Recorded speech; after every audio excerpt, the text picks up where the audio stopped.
The cat is finally out of the bag here. This is Rocksteady's new game, and there is a lot of anticipation behind it. Well, I'm really excited and proud to be able to reveal Rocksteady's Suicide Squad. You know, it's a unique new franchise for gaming, and we've been able to put our own spin on it and create something really special that I think gamers are going to love and enjoy. Obviously, it's brought to you by the team that created Arkham Asylum, Arkham City, and Arkham Knight. Guys, it pains me to say this, but this is just a step down from the past Arkham game. This is a slap in the face to fans and to one of the most iconic. So that's it, huh? We're the Patsies. We're some kind of Suicide Squad. Every game needs a battle. Let's go save the world.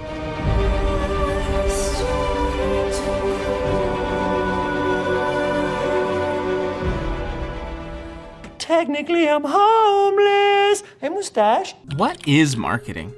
You know, a textbook definition describes it as the strategic functions involved in identifying and appealing to particular groups of consumers, often including activities such as advertising, branding, pricing, and sales. I'll help. Elven Dragon Slayer, 10-point power sword. Or to put it simply, it's tempting to answer the question, how do you get a person to buy something? Now, other than the issues with the story, the disappointing gameplay, the myriad of bugs and glitches at launch, or even the future DLC, at least buy me dinner first. What the hell is even that? there was one problem facing Suicide Squad Kill the Justice League from the very start that was setting it up for failure. And that, my friendos, is the marketing. I'm Peach Pit, but my distant acquaintances call me the Flash because I keep showing because I run fast. And we're going to take a look at how the marketing failed Suicide Squad Kill the Justice League. Now let's take things way back to the very first rumblings of a Suicide Squad game all the way back in July 2010, where the chief creative officer of DC at the time, Jeff Johns, said that one was in production and it would be, quote, hardcore violent. Clearly things changed somewhat in the last 14 years, but this is an important first seed that got planted at the very beginning. Now, we wouldn't hear anything official about a Suicide Squad game for years later until a while after the first movie came out to rip-roaring success. I could tell you meant that. And here's where the first real problem comes into play. Up until 2016, the brand for Suicide Squad was relatively unknown to the larger culture until the first movie released. Now that movie has its own plethora of issues that could honestly be covered in an entirely different video, but suffice to say, whether you like the movie or not, it was not well received, and it would hurt the brand for Suicide Squad. People will often associate a product or service to the first time they experience it. The very first time it makes an impression in their mind, and if that experience isn't positive, they likely won't return to the product or service. In the same way that if you burn my cheesy garlic bread 3 times in a row, I might just go elsewhere. And ultimately, having a negative experience with a product will have wider spread consequences than a positive one. For example, if somebody has a terrible experience at a restaurant, like garlic bread I've yet to enjoy, on average they will tell 10 people about it. However, if somebody has an amazing experience at a restaurant, on average they'll only tell 3 people. Negativity hurts far more than positivity. Because of this, the damage to the brand had been done, where anything using that same brand will never do as well. This is one reason that contributed to the second SS movie to seriously underperform at the box office. Right off the hop, this has set up Suicide Squad Kill the Justice League with a bit of an uphill battle overcoming negative associations with the name and brand. But that didn't stop developers Rocksteady from pushing forth and teasing this as their new project in August of 2020, with the full reveal trailer coming in the same month. Now, as far as marketing goes, this was a pretty solid first trailer, showcasing some fun characters and interactions, a neat world and environment, and a cool premise of having to hunt the Justice League. I mean, I don't think we've ever even seen an evil Superman before. My turn. Okay, but we haven't really seen it in video games.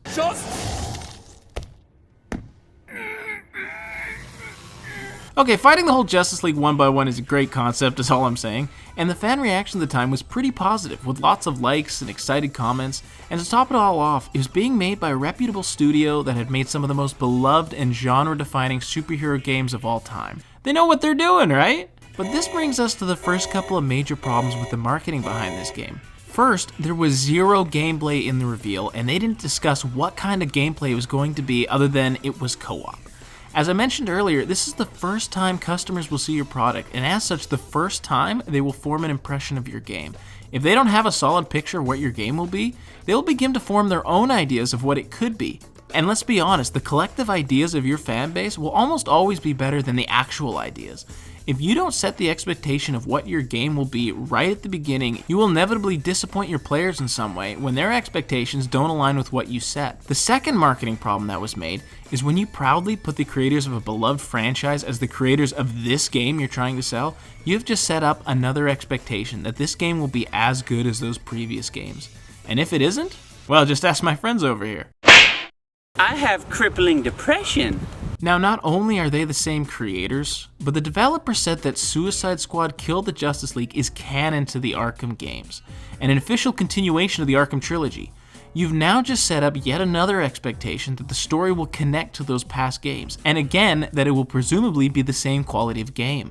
To make it worse, they let fans stew on all of these expectations for over a year when we get the next big piece of news, a fresh trailer. Up until this point, Rocksteady had set up some high expectations and didn't delve into how the game itself would play, leaving players to fill in with their imagination. Which, as I touched on earlier, if you can't blow people's expectations out of the water, you need to set the right expectations early on to curb excitement, driving past what you can deliver. The next trailer, the story trailer, released in October 2021. Excitement was still high, and overall sentiment was still very positive about the game, and people were interested in how the story was shaping up, but people were still clamoring for gameplay. Then came our first peek of gameplay with the very first gameplay trailer. This too was actually a pretty good trailer as well, although it wasn't raw, uncut footage and it was short and interspersed with cinematics. It gave a good glimpse into how the game would play. The trailer showed all the characters using their own specific weapons, cool traversal, an interesting world to fight in, potential opportunities for unique and interesting co-op gameplay, and even a general release date of late 2022. Online sentiment for this trailer was also incredibly positive and excited about what could be, with a bit of a critique of all of the characters using guns when really only Deadshot should be using any. But hey, that's not a big deal, they don't use them that much, and I'm sure they'll tone it down for the actual game, right? The problem with all of this though, as we'll talk about later when we get to the full uncut footage, was this wasn't representative of how the game actually plays from moment to moment. Stay tuned. The next news we received was that the game would be delayed to spring 2023. This was the first major crack in the foundation that maybe the game wasn't going to be everything the fans thought it was going to be. Ooh, a GM Plus, add that to the list of things I'm never going to have. Now, a delay can help the game cook longer, and I get it, sometimes things take longer than anticipated, there's some unforeseen issues, but for good or worse, a delay is a signal that something has gone wrong in development. And often the developer is scrambling to salvage a product that they know won't do well if it gets released in its current state. And then two big bombshells dropped. In October of 2022, Rocksteady co-founders announced that they were leaving the studio at the end of 2022, a few months before Suicide Squad Kill the Justice League would get released. No matter how you spin it, the optics of this look horrendous. A game they spent years making, a continuation of their beloved series, and they decide to just leave a few months before it's finished? See you, chump. What the hell? The second bombshell was the sad passing of the voice of Batman, Kevin Conroy, in November 2022. Because of his passing, this makes Suicide Squad one of the last recordings he ever did, and his last time voicing Batman for the Arkham universe.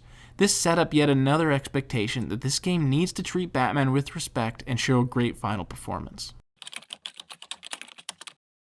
But everybody was begging for a full gameplay reveal, and Rocksteady was ready to deliver. Not when I shift into maximum overdrive!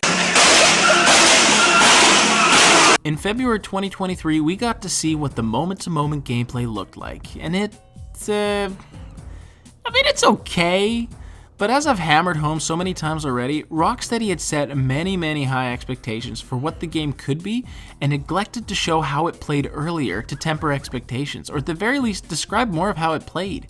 A core aspect of a lot of marketing that they don't like to tell you is to point out or even outright make up a need in your life so that they can sell you the solution. Rocksteady had pointed out the desire to play a good co-op superhero game, but let's face it, it's been slim pickings so far. This is cancer! But they didn't supply the solution to the problem they created. They instead opted to follow closer to a looter shooter like Anthem or The Division and neglect the purpose of playing as a superhero. Because when you think of Captain Boomerang, do you think of blasting aliens with a machine gun while jumping around rooftops? You got a boyfriend? Well, sometimes, but not recently. With this terrible gameplay reveal trailer, they also dropped the little tidbit that the game would be a live service, because those always work out. Oh, that's hot. That's hot. What this gameplay signified was a complete misunderstanding of the core audience for this property and a reversal of the type of gameplay that Rocksteady is known for. In addition, the advent of a live service was also contrary to what Rocksteady had previously done. But we'll dive more into all of that a little later.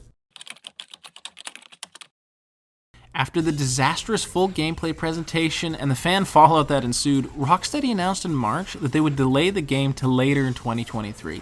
And then just a month later, they delayed it again until February 2nd, 2024, when it actually would release. Although they assured people it wasn't because of the gameplay response. Why the you lying? This was very clearly a move to try and change the game enough to appease fans a bit, but also provide some distance from the negative press generated from the gameplay reveal. You can't reverse a bad marketing play, but the next best thing is to put some distance in between and try to do your best to change consumer perception. Obviously at this point the wheels are starting to come off, but there's still hope that it can be turned around with a little more time to cook in the oven. Very little was announced up until about 2 months prior to the full release of the game. We heard just about nothing for a very long time. Everything was relatively silent until Rocksteady launched a closed alpha for the game. Now, while all the participants signed an NDA so they couldn't publicly give their opinions, there were leaks about the playtest. And here's the kicker. The leaks suggested that the game was better than expected and the players were positive about the overall experience.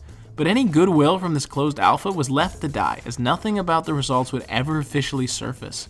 If the leaks were true, this could have been a valid attempt for Rocksteady to try and salvage some goodwill, but nothing was ever discussed. This then led into a preview event just before launch for certain YouTubers and the press, and it did not go well. This was the first time that people could publicly get their hands on the game before release, and the reactions were primarily mixed to just downright bad, with IGN even talking trash. Not that that means much, I still haven't let go of their Alien Isolation review. You played on hard and rated it poorly because it was too hard. This brings us to the full launch of the game. First of all, no review codes were sent out, which is nearly always a sign that the company doesn't believe in their game. If they did, they would want reviewers and content creators to get their hands on it, provide tons of free marketing, and get the name of the game out there. Instead, it's an attempt to maximize sales of the game by trying to get people to buy it before seeing reviews or substantial gameplay. And in this case, for good reason.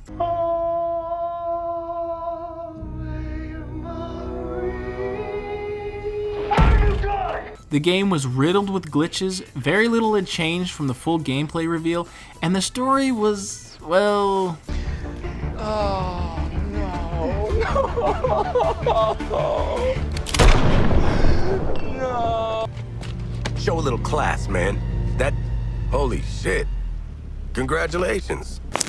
Ooh, that's kind of small. Just to be clear, this game could have maybe worked. Maybe. But there were two critical blunders. One, as I hammered home throughout this video, Rocksteady kept setting up expectations for what the game will be, and misrepresented or didn't even bother explaining what the game actually is. Look, I totally understand wanting to show the best parts of your game and hide the negative, but you need to be realistic about what you are offering for sale. If you aren't, you will simply lose potential customers, some of your core fans, and you will hurt future games you create. And critical blunder number 2, they didn't do proper market research prior to creating this game to understand what players would actually want. There is a market for this type of game, but not by this developer, not using this world and these characters, and not for the players you're trying to get to buy it. Gamers who bought and played as Batman in your 3 past games don't want to see that same canon Batman get shot in the face. They don't want to play as fan-favorite superhero villains simply using guns to kill mindless and uninspired enemies, or fight every single Justice League member by holding down the trigger until they go down. They don't want a lifeless world, and they don't like a complete ending that is locked off for DLC. A fundamental aspect of marketing is respecting your brand, your legacy, and your core customers. Up until this point, Rocksteady was renowned for their deep and rich single-player superhero experiences in the Arkham trilogy. Yes, I know they did some stuff before that, but Batman is the freaking bread and butter.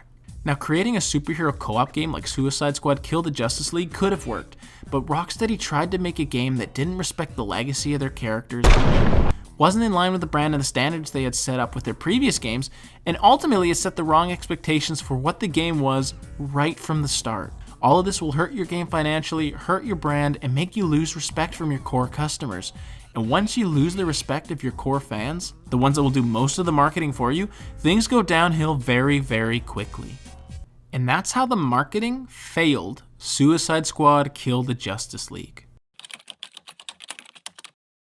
Now, to give Rocksteady the benefit of the doubt, they are committed to continuing support for the game, and with future content, maybe they can turn public perception around and bring back players.